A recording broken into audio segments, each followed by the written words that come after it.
او دغه رنګه چې کم څوک د بل اسلامي ورور سپکاوی کوي نو داسې انسان بدترین انسان دی. ګوره دا سود کول څومره غټه ګناه ده، پر دې باندې خو موږ علیحده بیانونه کړي دي پر سود باندې. نو علماو سبا هم تاسو اورېدلي چې دا سود کول څومره عظیمه او خطرناکه ګناه ده. خو لیکن د مسلمان حیا او عزت ته نقصان رسول د سود خوړلو څخه هم زیاته ګناه ده، ډېره زیاته ګناه ده. لکه نبی علیه الصلاة والسلام فرمایي واربى الربا عرض الرجل المسلم، چې د ټولو څخه لوی سود غټ سود دا دی چې د یو مؤمن مسلمان پر عزت او ابرو باندې حمله وکړل شي.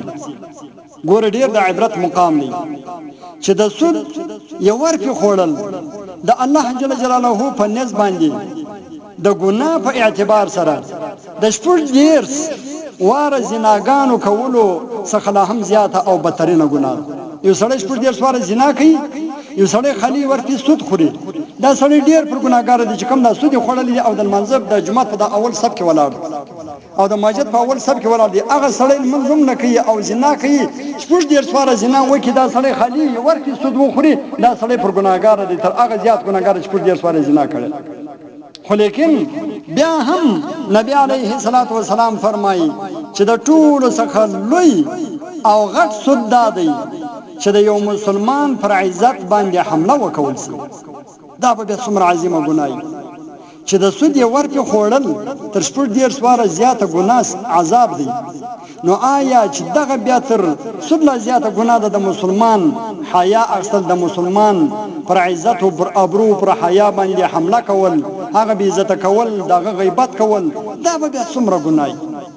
البته دا مضمون په احادیثو کې داسې هم ذکر شوی دی چې نبی علیه الصلاة والسلام فرمایي الربا 72 بابا ادناها مثل اتيان الرجل امه. دا سود چې دی دا 2 دروازې دي، خو په دې کې هغه کمترینه دروازه هغه دا ده لکه یو سړی چې په اسلام کې د خپلې مور سره زنا وکړي. نبی علیه الصلاة والسلام فرمایي دا سود خوړل 2 دروازې دي، خو لیکن هغه کمترینه دروازه دا ده لکه سړی د خپلې مور سره زناکاري وکړي. اعوذ بالله. واربى الربا استطالة الرجل في عرض اخيه.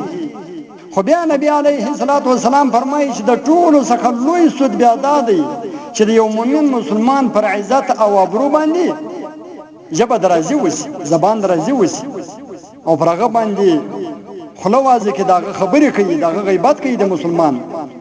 لہذا نو کوم څوک چې د چا غیبت کوي او یا د هغه وعزت ته نقصان رسوي نو د قیامت په ورځ به د داسې بدبخته انسان د پاره سخترینه سزا وي.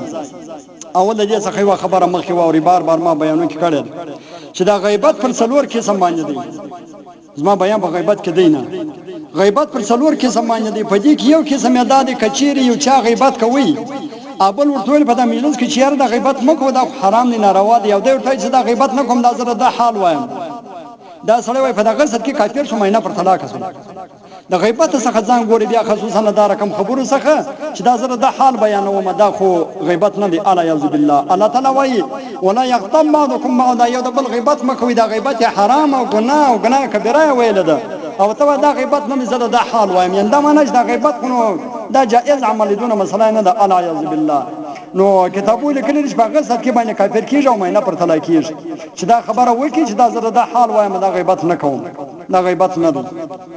خیر خو چې کم څوک د چا غیبت کوي او یا د هغه وعزت ته نقصان رسوي نو د قیامت په ورځ به د داسې بدبخته انسان د پاره سخترینه سزا وي او سخت عذابونه به وي.